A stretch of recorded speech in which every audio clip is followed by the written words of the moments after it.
Ya, oke. Sebelumnya Assalamualaikum warahmatullahi wabarakatuh.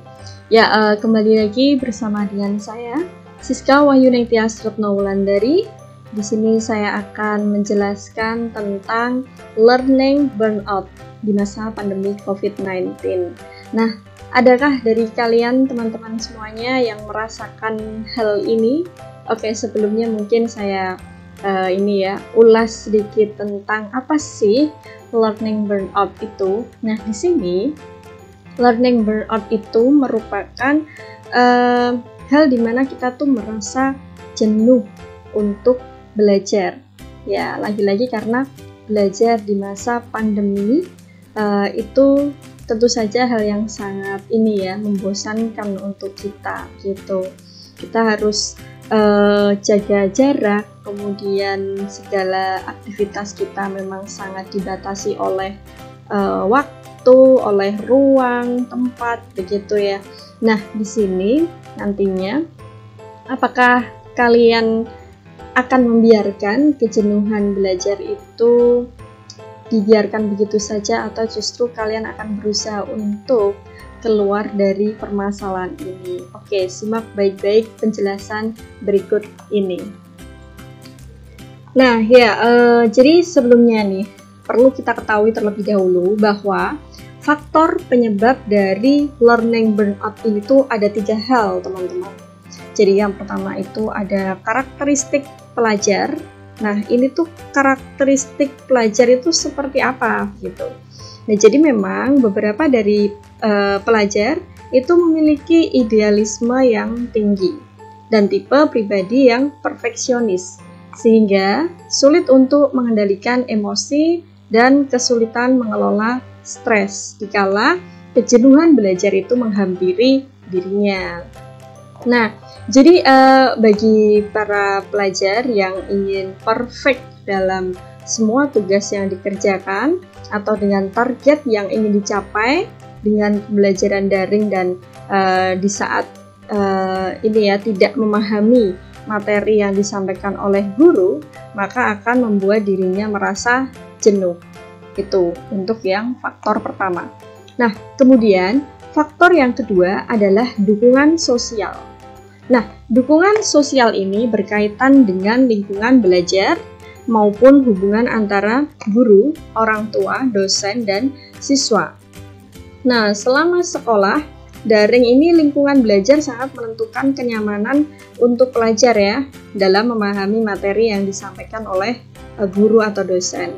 Namun, tidak semua pelajar berada pada lingkungan yang belajarnya itu mendukung proses belajar. Kondisi keluarga yang penuh dengan konflik, suasana rumah yang berantakan sangat berdampak terhadap psikologis peserta didik, di mana mereka merasa kesulitan berkonsentrasi, sehingga berpotensi mengalami kejenuhan dalam belajar. Nah, kemudian faktor yang ketiga adalah beban akademis. Tidak adanya interaksi dengan guru, dosen, dan teman secara langsung saat pembelajaran ini tentu menjadi pemicu munculnya kejenuhan dalam belajar. Nah, biasanya kondisi normal pembelajaran dapat berinteraksi dengan teman dan saling sharing serta bercanda bersama, melepas tawa gitu. Dan hal ini dapat membuat dirinya enjoy ya saat belajar. Sementara dengan belajar daring, pelajar harus mampu mandiri dengan mengatur waktu belajar. Namun semua peserta didik begitu atau pelajar itu tidak semuanya bisa mengatur waktu belajar dengan baik gitu. Dan hal ini justru semakin membuat dirinya jenuh dengan banyaknya tugas yang menumpuk. Belum lagi ditambah adanya kendala jaringan internet yang tidak stabil, itu akan membuat pelajar juga semakin tertekan dan stres begitu ya untuk mengikuti pembelajaran secara daring. Nah, sehingga hal ini menyebabkan kehilangan untuk belajar, untuk keinginan belajar, motivasi belajar, dan bahkan putus harapan terhadap cita-cita yang pernah direncanakan. Hal ini tentu saja tidak bisa dibiarkan begitu saja ya teman-teman. Meskipun kejenuhan adalah hal yang sangat wajar, namun di saat kejenuhan itu menghampiri diri kita, kita harus segera mengatasi kejenuhan itu dengan beberapa tips yang akan saya sampaikan. Oke, simak baik-baik tips dari saya, semoga nantinya bisa kalian aplikasikan dan benar-benar sangat bermanfaat begitu ya. Oke, untuk tips yang pertama di sini, tuliskan cita-cita. Jadi silakan tuliskan cita-cita di selembar kertas, lalu kalian tempel di meja belajar. Secara tidak langsung itu akan membuat tulisan itu tadi ya, akan memicu kita untuk semangat belajar. Misal nih, ketika kalian punya cita-cita pengen jadi seorang dokter, kemudian langsung menargetkan ingin kuliah di UGM misalnya. Nah, lalu kamu membuat tulisan motivasi berisikan nama kamu dan diberi gelar ya, dari serta menambahkan logo UGM misalnya, dan kamu tempel di meja belajar. Nah, hal ini akan membuat jiwamu terdorong untuk belajar keras, karena mengingat cita-cita yang kalian inginkan itu mengharuskanmu berjuang keras dalam belajar secara serius. Nah, jadi meskipun saat itu kamu jenuh, tapi mendadak ketika kalian duduk di dalam kamar, kalian melihat tempelan itu begitu, dengan cita-cita yang sudah kalian rencanakan, kalian akan langsung tergerak hati untuk, oh saya mau ini, segera belajar, karena ini loh cita-cita aku, dan ini tuh nggak bisa main-main buat masuk ke jurusan yang ingin benar-benar ingin saya targetkan gitu ya. Jadi oke, itu silakan tips yang pertama ini dicoba terlebih dahulu. Oke, kita lanjut ke tips yang kedua. Di sini ada manajemen waktu. Nah, ini teman-teman apakah sudah memanage waktu gitu? Nah, di sini dengan manajemen waktu itu, jika biasanya saat kondisi normal ya, kalian itu biasanya terbiasa dengan adanya jadwal belajar dari mulai sekolah, dan yang harus kami bangun pagi, mandi, sarapan, dan berangkat sekolah. Kali ini kondisi berbeda ya, namun kalian tuh tetap harus membuat jadwal dalam rutinitas belajar secara daring. Nah, tetap biasakan bangun pagi, mandi, dan menyiapkan segala perangkat untuk belajar online. Karena sebenarnya aktivitasnya tuh sama, yaitu sama-sama belajar, hanya yang berbeda dalam ruang online. Dengan manajemen waktu, tentu saja akan memudahkan kalian dalam belajar dan mengerjakan tugas belajar itu tidak numpuk, serta kalian akan terhindar dari wasting time. Jadi silakan teman-teman di sini atur waktu belajar kalian sesuai dengan ini ya, yang kalian targetkan begitu. Dan kembali lagi ke target yang di pertama tadi adalah di cita-cita, jadikan itu sebuah dorongan, jadikan itu adalah mood booster kalian begitu. Nah, kemudian semuanya itu akhirnya akan tercapai begitu, dan kejenuhan belajar itu akan mulai hilang dan tumbuhlah yang namanya motivasi belajar gitu ya. Oke, kita akan lanjut ke tips yang ketiga ya. Oke, tips yang ketiga di sini, buatlah kelompok belajar. Jadi dengan membuat kelompok belajar dengan teman ya, akan mampu menghilangkan rasa bosan kalian. Meski mungkin bertemunya juga hanya melalui Zoom atau mungkin video call bersama teman, akan membuat dirimu tetap termotivasi untuk belajar, dan mood kalian akan menjadi stabil kembali. Karena apa? Karena kamu di sini tidak akan merasa sendirian, dan tentu saja kamu akan menyadari bahwa yang merasakan kebosanan dalam belajar tuh bukan hanya diri kamu sendiri, tapi juga teman-teman yang lain gitu. Jadi silakan buat kelompok belajar, sering komunikasi bersama dengan teman-teman, saling share cerita untuk meringankan beban begitu ya.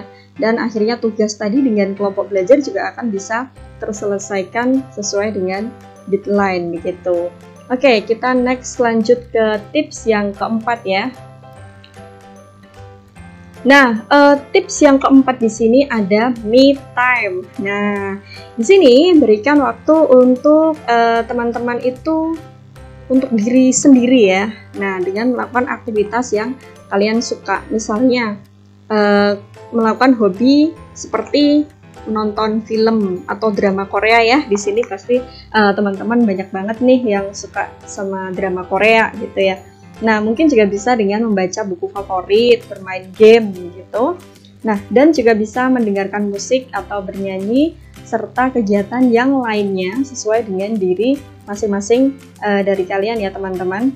Dengan melakukan hobi akan membuat diri teman-teman tuh kembali refresh dan semangat untuk belajar kembali, karena sudah diberikan waktu untuk diri sendiri begitu.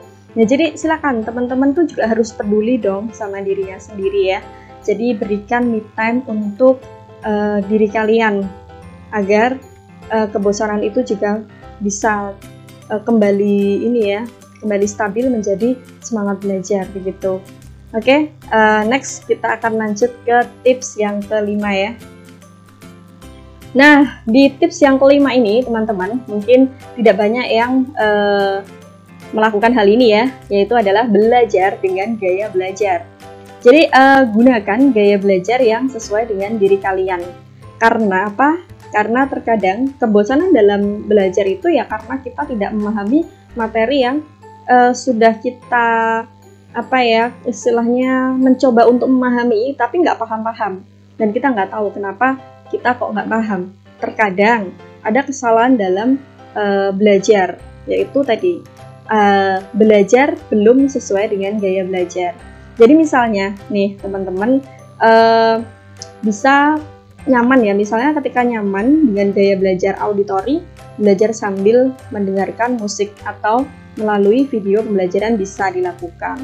Nah, namun ada juga nih yang teman-teman tuh gaya belajarnya visual, yang artinya dia terbiasa membuat catatan dengan diberi tanda stabilo atau yang istilahnya catatannya tuh lengkap, rapi, dan menarik. Bahkan ada yang digambar anim gitu ya, karena memang dia seneng gambaran buku catatannya tuh lengkap gitu.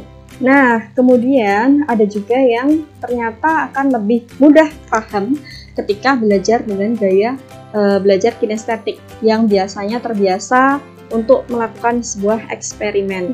Nah, dari ketiga gaya belajar ini, itu bisa kalian kombinasikan atau kalian cocoknya yang mana nih? Silakan dilakukan, begitu ya. Silakan ya teman-teman coba terlebih dahulu sambil di introspeksi diri, apakah kalian sudah belajar dengan gaya belajar ataukah belum begitu.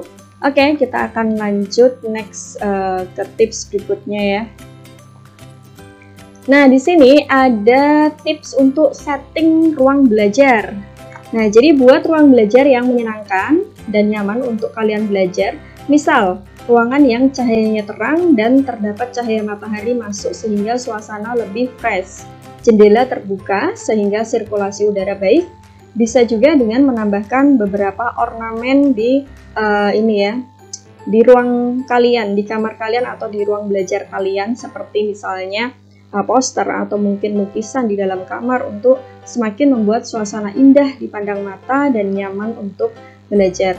Jadi justru ketika kalian belajar di pembelajaran jarak jauh, kalian bisa menyeting ruang belajar itu sesuai keinginan kalian teman-teman. Jadi teman-teman bisa men-setting bagaimana sih kondisi atau situasi belajar yang seperti apa tempatnya yang sekiranya teman-teman tuh benar-benar merasa rileks, nyaman gitu ketika mengikuti proses pembelajaran gitu ya. Jadi tetap ubah, bahkan bisa diubah setiap waktu ketika teman-teman mengalami kebosanan. Nah, berikutnya nih teman-teman, tipsnya adalah istirahatlah. Nah, berikan kesempatan untuk diri kalian itu istirahat yang cukup, karena tubuh dan pikiran kalian juga butuh istirahat.